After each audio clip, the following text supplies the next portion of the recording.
Come on in. The retinal scanner can read blood vessel patterns right through your sunglasses. Unatco is a special place, but to fully appreciate it, you really had to be there back in the day, man. In a world where games meant just shooting anything on sight, entering this base after a hellishly difficult first mission was an unexpected and welcome surprise. A chill kind of environment, a lived-in place that you could just explore to your heart's content, and meet friendly NPCs. You could hack stuff, throw stuff around, break stuff, and shoot people if you really wanted to, but it wasn't a good idea. Plus it had that music. Beautiful. So I decided to use this level to experiment with RTX Remix.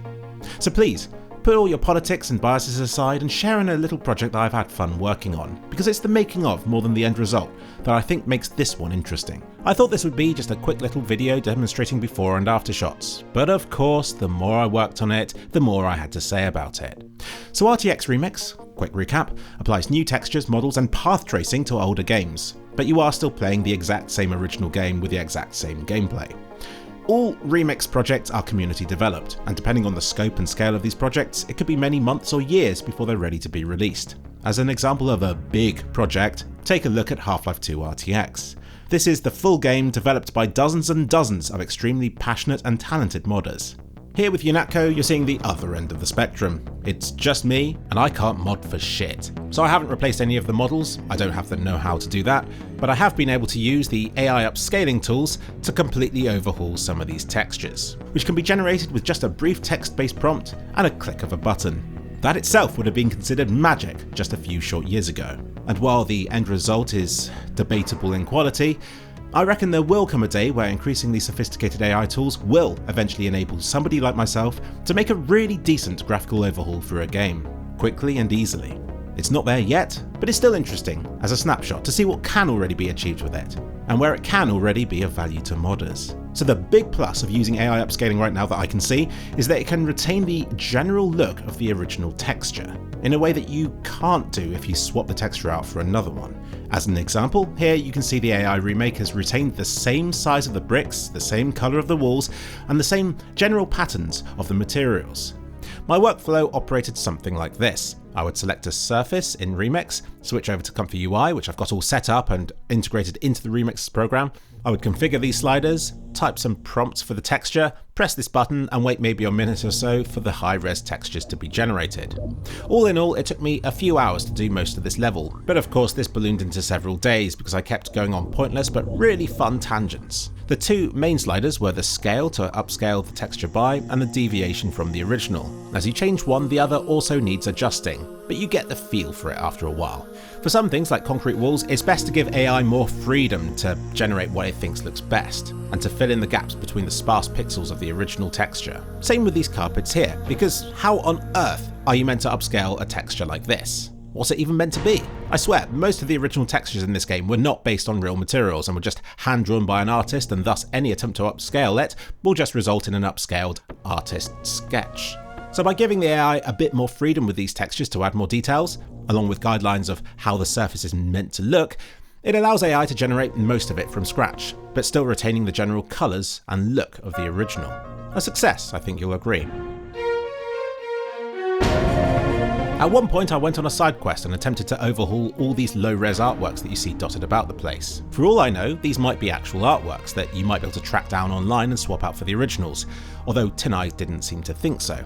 Again, AI comes in handy here. I give it a rough description of what the picture looks like it's of, and then I just let the AI fill in the gaps. But here, giving it too much creativity detracted from the result. With photos, go too high and it becomes an AI-generated blobby mess. But keep it too low and it looks blocky and pixelated. Strike the exact balance though, and I don't think this is too bad a result, given that the original was just a handful of pixels. This TV screen has a presenter talking about something, but it's pretty obvious the TV presenter model used here is a drug addict that you find roaming the streets a few levels later. AI overhauled her with a real face and everything. An incredible looking overhaul, but one that doesn't really suit the style of the game and the characters inhabiting it. But at least it looks like it's cured her drug addiction. This pinball machine was another major triumph. I managed to get AI to stick closely enough to the original so as not for the end result to deviate distractingly far from it. But equally, it had enough freedom still to really make each and every element of the pinball table look better, and dare I say, photorealistic. Given that it's a rare prop and one that's rarely viewed too closely, an AI pass on such an object is probably all that's needed in a visual remake for this game, and it will free up more time for artists to handcraft the more important and more commonly used materials and models instead. I also love this vending machine, which I asked AI to fill with crisps. And sure enough, it added lots of bags of crisps to the display. No, they're not chips, they are crisps, because I'm from England. But it didn't just add crisps to the display, it also snuck a bunch of them into the back vent, which is the AI interpreting my request to fill it with crisps so literally, it's so stupid that it's actually genius again. Well done AI, I love you. Something that's very easy to get carried away with on these surfaces is the displacement mapping, which adds 3D depth to a surface. Adding bumps to a surface is kind of like adding spice to a food or bass to a music track. It's nice to add a bit because it's something extra that's otherwise missing, but it's easy to get carried away and to go too far, and then you end up upsetting everybody else with your terrible tastes. So I erred on the side of caution with the displacement mapping and kept the value super low, but you can still make out a bit of 3D-ness on these brick walls and concrete surfaces, and you can get away with it, especially on surfaces that are difficult to get too close to. So how do I think it went? Mixed. I think the texture upscaling itself is fantastic for the reasons I've already mentioned, but the resulting game is disappointing. Firstly, because it's just high quality assets within a low detail game, but also because it doesn't do a great job of generating the other layers of the texture, like the roughness or displacement map. It's meant to add sheen, height and roughness to surfaces, but I found it to be very hit and miss, giving everything just a slightly shiny, randomly bumpy look to them. I don't think the metallic layer works properly either, and I couldn't get things to be actually reflective no matter how hard I tried. How unprofessional. Which is such a shame, given that the mirrors in these bathrooms could really have benefited from actual mirrors for once. I think in the original Deus Ex they created a replica of the room on the other side of the mirror to simulate a reflection. Though that, of course, is very heavy and demanding on your PC, so it's much better just to use path tracing instead to shoot billions of rays around the screen and... never mind. Every surface just ends up looking a bit bumpy, a bit over-sharpened, but it doesn't feel like these extra details are tailored towards the texture in question. It just looks bumpy for the sake of it. When it's allowed to generate its own texture from scratch is a different story, and I know I keep using this example, but it's such a good example of a good PBR material. It's just that when it comes to upscaling pre-existing materials, many of which were probably hand-drawn or just a few incoherent pixels, the AI struggles immensely to give them a cutting-edge overhaul. The end result just looks over-sharpened, and quite impressively, overly flat but also overly bumpy at the same time. And a lot of these textures don't tile too well. So this was very much a case of me jumping in the deep end just to get a feel for how it all works and to get a better understanding of it for myself. But my limited knowledge meant that I really had to botch stuff to achieve my goal of upscaling Unatco. With these sofas, for instance, the AI didn't generate a shiny looking specular PBR layer, so I used a cheap trick instead by upping the displacement map, which made it warp and skew as I moved about it, giving the illusion of sheen, but at the same time undermining the entire point of using PBR materials in conjunction with path tracing, which is there to do these reflections properly. I also got confused with the layering of different save and base files within the Remix software, and after weeks of playing about with all of this, it suddenly stopped using any of the upscaled textures I had generated. They were still there in the folder system, but they just had to be manually linked to every time I loaded the Remix project up for some reason. Luckily, it waited until I was done with the Unatco overhaul before it did this, but it did mean that for some of this footage that you see in this video, I've had to use earlier placeholder stuff, rather than footage showing something specific that I'm talking about. Sorry. So yeah, mission accomplished, and it's been a great success. Now I can understand why you disagree with that. You might think my overhaul looks like a disaster, with such a visually inconsistent look that, aesthetically, it's uglier than the original is. Well, yeah, I did create each texture in a vacuum, experimenting with what each output could look like rather than trying to achieve a consistent end result. I messed with the lighting, I messed with the tools, had a hell of a lot of fun, and most importantly, I have gained perspective. This is how a rookie one-man week of dabbling ain't nothing on the professional 100-man strong Half-Life 2 RTX Remix project. I wonder why. If anything, it only goes to show how important the human element is in this sort of overhaul. You can't just rely on AI to get it all right. It requires a human dream, a vision of what a remake should look like, and leaving all that to the AI just ends up with something like this. And this video is a unique snapshot at the state of things, where I'd say the path tracing is already there, but the remix tools and the AI side of stuff is still a work in progress. I'd be very regretful had I not made this video, when I know in just a few years' time it will become such an excellent resource to be able to reflect back at and to discover how much further we've come since. I think this Comfyui integration with Remix was just a quick and dirty project by an NVIDIA engineer somewhere to test the waters for this kind of AI-generated feature, to see what works already and what requires more work. And I suspect sometime in the future, in maybe a year or so, they'll unveil their own built-in version of this technology into the Remix software itself, in a format where it's a lot more user-friendly to set up and to use, and that works far better with the very specific challenges that AI-generating textures for video games entails. So really, this video is less about upscaling Unatco and more about figuring out the current state of AI-generated materials and how the tools could be made better. So textures are just one bit of an overhaul, the other is the lighting, and that's the bit I struggled more with for my Unatco overhaul. Remix tears out all the assets and lighting, kicking and screaming, and doesn't even know the scale of this world, so to get a light to even appear to light up its surrounding environment required setting its brightness to such a high value that it would blind entire levels in other games like Half-Life 2.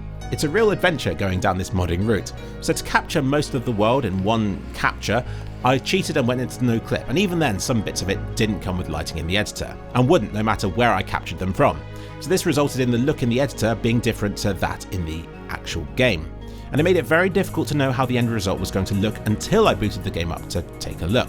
So a proper overhaul of this game is possible, but it would entail much more dabbling and tweaking and botching than what I was able to do with my brief experiment with this Unatco map.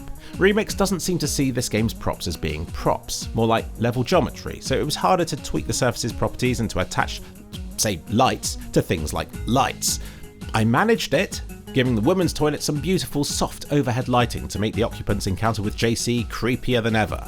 But loading up in-game resulted in a mishmash of pre-existing lighting and those that I had added. What a shame, because this is what would really do justice to a path-traced overhaul. You don't just want the environments lit by fake spotlights everywhere. You want actual lighting from actual sources. Soft lighting, shaped lighting, dark areas and stuff like TV screens and CCTVs emitting light from them. I dabbled with how the entrance to Unatco could look in Remix's editor.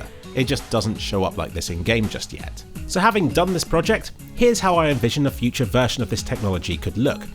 It will be built into Remix itself, the resulting materials will tile correctly, and not just with the texture itself but also with the other PBR materials like the displacement map.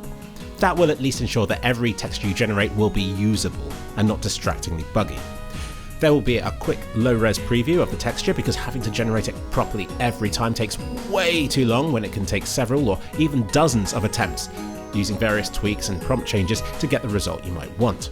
There will be a way to define the scale of a texture, or the world as a whole, because when I request something like a fabric material, the AI really needs to know if the texture is a 10cm object or a 2m one, in order to get the right dimensions for the details correct. I suspect you'll be able to choose between generating a brand new texture or one that's based on pre-existing materials, and these things may even require different AI models for optimal results. All of which I hope will be automatically downloaded and integrated into Remix so you don't have to mess about with it. I would like a sculpting tool for the displacement layer so I can fine-tune how the bricks stick out of walls and things like that.